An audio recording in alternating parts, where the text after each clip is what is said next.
我现在就到了 Nova Scotia 的界碑镇，离开了这里，就返回到了 New Brunswick。在离开 Nova Scotia 之前呢，想聊聊对这个省的人文历史、自然风光的印象。总体来说，对 Nova Scotia 的印象非常好。通过在 Nova Scotia 的旅行，了解了加拿大的历史。可以这么说， Nova Scotia 是加拿大历史的浓缩。在早期的加拿大这段历史是与法国历史共享的。早在400多年以前，法国人迁移到了 Nova Scotia， 并把西南部分命名为阿卡迪亚。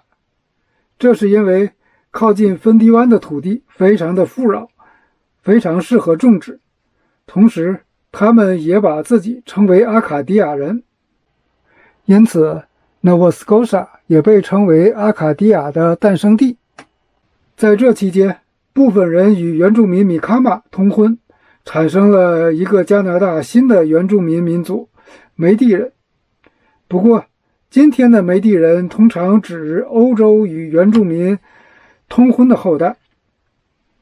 后来法国军队进入了这片土地，并在西南的 Annapolis 和北部的路易斯堡修筑了军事防御工事。但是到了18世纪40年代中期，英国军队与新英格兰种植者返回了这里。虽然经过阿卡迪亚人、法国军队和原住民共同的抵抗，但最终还是英国军队取得了最后的胜利。新英格兰种植者就成为了这片土地的新的主人。Annapolis 和路易斯堡位于 Nova Scotia 的一南一北，曾是英国胜利后成为 Nova Scotia 短暂的行政中心。由于相隔太远，就选择了位于 Nova Scotia 中部的哈利法克斯作为行政中心，直到今天也没有改变。后面的美国独立战争与英法7年战争对加拿大的影响，以及加拿大各个地方的历史就都差不多了。Nova Scotia 作为建立加拿大联邦的4个省之一，可以这么说， Nova Scotia 的历史是加拿大历史的浓缩，一点也不夸张。而 Nova Scotia 的首府哈利法克斯同样浓缩了 Nova Scotia 的历史，因此哈利法克斯才成为加拿大的历史名城。为什么这么说呢？这是因为哈利法克斯有众多的博物馆，比如移民博物馆、文化博物馆、海洋博物馆、自然历史博物馆，还有一些名人博物馆，再加上众多的国家历史遗迹公园，这些足以了解 Nova Scotia 甚至加拿大的历史。如果要了解具体的人文历史，除了哈利法克斯之外，还有 Wolfville、Annapolis 和路易斯堡。其他的小镇也有些特点，但不如这几个特殊。位于 Wolfville 的国家历史遗迹记录了阿卡迪亚人在与英国军队抗争失败后，从1745年到1755年间被迫离开这里，重新寻找他们生活的土地。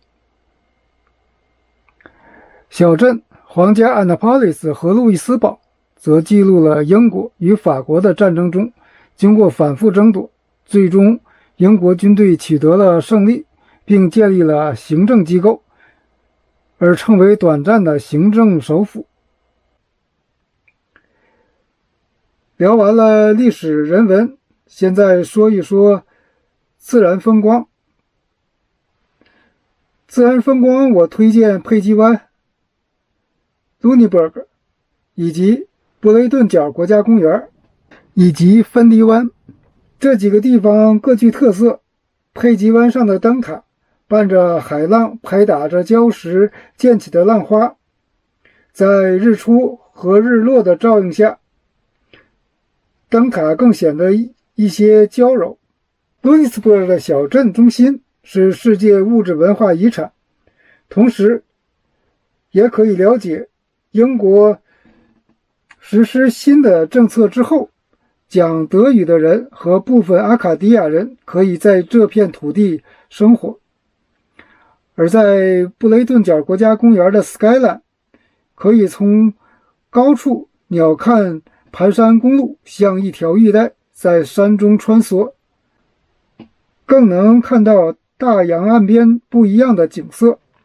芬迪湾有世界上潮水落差最大的地方，就在 Nova Scotia 一侧，同时也有很多有关芬迪湾的博物馆也可以参观。王府威尔、皇家 Annapolis、 佩吉湾、 Lunenburg 和布雷顿角国家公园都有单独的视频介绍，有兴趣的话可以看一看。我在 Nova Scotia 旅行了1个多月，虽然有些遗憾，但也收获满满。希望这期的视频对大家有所帮助。好了，这期的视频就到这里了，下次见。